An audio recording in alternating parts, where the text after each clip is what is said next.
সুপ্রিয় দর্শক আসসালামু আলাইকুম। এইমাত্র পাওয়া সকালের সর্বশেষ আপডেট সংবাদে আপনাকে জানাই স্বাগতম। শুরুতে জানাবো সংবাদ শিরোনাম। শুরুতেই জানিয়ে দেব, এবার চাঁদা না দেওয়ায় পুলিশের মাথা ফাটালেন বিএনপি নেতা। থাকছে বিস্তারিত। এদিকে আরো জানাবো, আওয়ামী লীগ নেতা ঢাকা থেকে গ্রেপ্তার। থাকছে বিস্তারিত। এদিকে আরো জানাবো, অবশেষে বিএনপি জামাত জোট হতে যাচ্ছে বললেন ডক্টর শফিকুর রহমান। থাকছে বিস্তারিত এবং সবশেষ জানিয়ে দেব, এদিকে আগামী নির্বাচনে জামাত বিএনপিকে আমরা কোনো দলে মনে করি না বললেন সাজিদ আলম। এতক্ষণ শুনছিলেন সংবাদ শিরোনাম, এবার থাকছে বিস্তারিত। এদিকে মহাসড়কে গাড়ি দাঁড়াতে নিষেধ করায় পুলিশের ওপর হামলা করে বিএনপি নেতা এবং মাথা ফাটিয়ে দেয়। সাতক্ষীরায় মহাসড়কের ওপর কাভার ভ্যান রাখার কারণে ট্রাফিক পুলিশের এক কনস্টেবল মোহাম্মদ আজারউদ্দিন 38কে বিক্রয় প্রতিনিধি আবু বক্কর স্লেজ টুল দিয়ে আঘাত করে মাথা ফাটিয়ে গুরুতর আহত হয়। ওই বিক্রয় প্রতিনিধিকে ইতিমধ্যেই গ্রেপ্তার করা হয়েছে। সকালে কেউসে ইউনিয়নের চট্টগ্রাম কক্সবাজার মহাসড়কের কেরানীহাট হক টাওয়ারের সামনে এই ঘটনা ঘটে।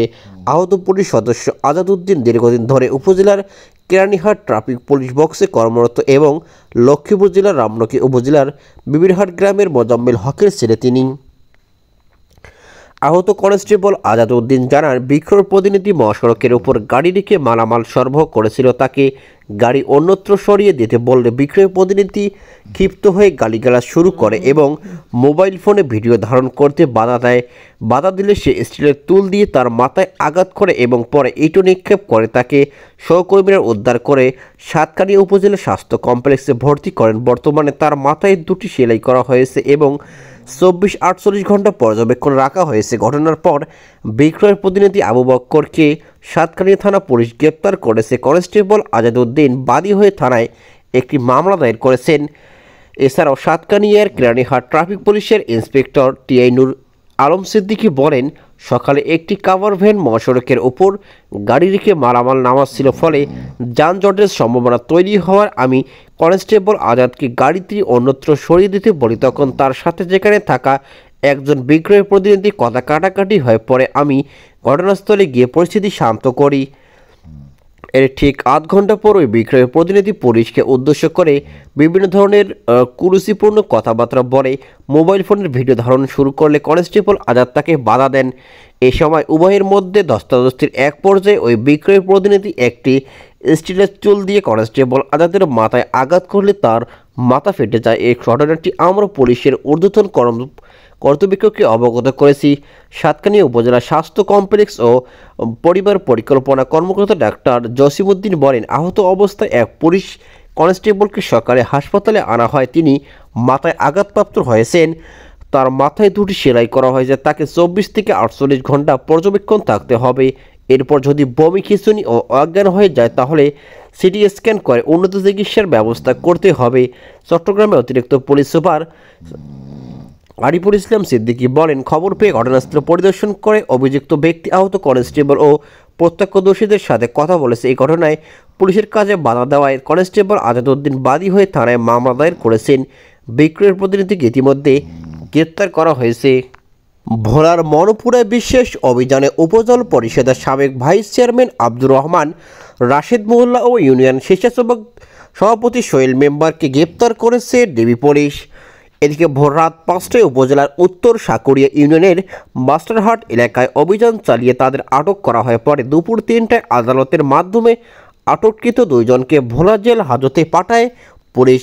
গ্রেপ্তারকৃতরা হলেন মনপুরা উপজেলা পরিষদের সাবেক ভাইস চেয়ারম্যান ও 3 নং উত্তর সাকুরি ইউনিয়নের আওয়ামী লীগের সাধারণ সম্পাদক আব্দুর রহমান রাশেদ মোল্লা ও 3 নং উত্তর সাকুরি ইউনিয়ন আওয়ামী স্বেচ্ছাসেবক লীগের সভাপতি ও ইউপি সদস্য মোহাম্মদ সোহেল মেম্বার। আটককৃত দুই জনের বাড়ি উপজেলার 3 নং উত্তর সাকুরি ইউনিয়নের মাস্টারহাট এলাকায়। এই ব্যাপারে মনপুরা থানার ওসি আহসান কবির জানান, পুলিশ রাতভর অভিযান চালিয়ে আওয়ামী লীগ ও স্বেচ্ছাসেবক দুই নেতাকে নিজ বাড়ি থেকে আটক করে পরে আদালতের মাধ্যমে তাদের ভোলা জেলা কারাগারে পাঠানো হয়। তিনি আরও বলেন, 2024 সালের 6 মার্চ বন বিভাগের মামলায় গ্রেপ্তার দেখানো হয়েছে। মামলাটি সংরক্ষিত বনাঞ্চল গাছ কেটে লুট করার অভিযোগে করা হয়েছিল। জামাত ইসলামীকে জাতীয় নির্বাচনে দেশের মানুষ জয়ী করলে জনগণ মালিক নয় সেবক হবে বলে মন্তব্য করেছেন দলটির আমির ডক্টর শফিকুর রহমান। রাতে রাজধানীর মিরপুর 13 নম্বর এলাকায় আয়োজিত পথসভায় তিনি এই কথা বলেছেন। জামাত আমির আরও বলেন, এই বাংলাদেশ ধর্ম, বর্ণ বা জাতিবিভেদের কোনো ধরনের বৈষম্য আর দেখতে চায় না। তিনি একটি ঐক্য জাতি দেখতে চান বলে উল্লেখ করেছেন। তিনি আরও বলেন, জামাতকে দেশবাসীর খেদমত করার সুযোগ দিলে জনগণকে সঙ্গে নিয়ে সমস্ত দুর্বৃত্তের হাতে অবশ করে দেওয়া হবে। ব্যবসায়ীরা যেমন ব্যবসা করবে, তেমনি চাকরিজীবীরাও তাদের জায়গায় চাকরি করবে। বাড়তি কেউ খবরদারি করার কোনো দুঃসাহস দেখাবে না। ডক্টর শফিকুর রহমান আরও বলেন, নির্বাচনের পূর্বে রাজনৈতিক দলের নেতারা বড় বড় কথা বলেন, তবে ক্ষমতায় গেলে সব প্রতিশ্রুতি ভুলে জনগণের অর্থ মেরে খান বিদেশে পাচার করেন। আগামী নির্বাচনে দেশের মানুষকে সঠিক ও চরিত্রবান প্রার্থী বেছে নেওয়ার আহ্বান জানান জামাতের আমির। জাতীয় নাগরিক পার্টির এনসিপি মুখ্য সংগঠক সাজিদ আলম বলেছেন, বর্তমান রাজনৈতিক বাস্তবতার উচ্চকক্ষে জাতীয় সংসদের দ্বিতীয় কক্ষ প্রফেশনাল রিপ্রেজেন্টেটিভ পিআর পদ্ধতি বাস্তবায়নযোগ্য হতে পারে, তবে নিম্নকক্ষে বর্তমান জাতীয় সংসদে এই পদ্ধতির পক্ষে নয় এনসিপি। এদিকে জামালপুর জেলা পরিষদ মিলায়তনে এনসিপির জেলা ও উপজেলা কমিটির সমন্বয় সভা শেষে সাংবাদিকদের প্রশ্নের জবাবে তিনি এসব কথা বলেছেন। সাজিদ আলম আরও বলেন, উচ্চকক্ষে যদি পিআর কার্যকর হয় এবং সফল পায়, ভবিষ্যতে মানুষ সিদ্ধান্ত নেবে নিম্নকক্ষেও তা প্রযোজ্য হবে কিনা। তবে এই মুহূর্তে আমরা কেবল উচ্চকক্ষে পিআর পক্ষে স্পষ্ট অবস্থান নিচ্ছি।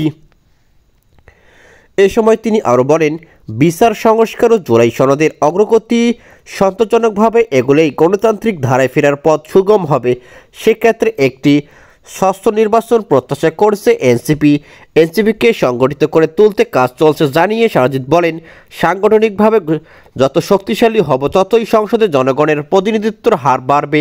আগামী জাতীয় সংসদ নির্বাচনের সামনে রেখে বিভিন্ন রাজনৈতিক দলের সঙ্গে জোট গঠনের আলোচনাও চলছে বলে জানান তিনি। তবে এককভাবে নির্বাচনে প্রস্তুত এনসিপি। তিনি আরও জানান, জোট হলে আমরা জাতীয় নাগরিক পার্টি এনসিপি নামেই নির্বাচনে অংশ নেব এবং শাপলা প্রতীকেই প্রতিদ্বন্দ্বিতা করব ইনশাআল্লাহ।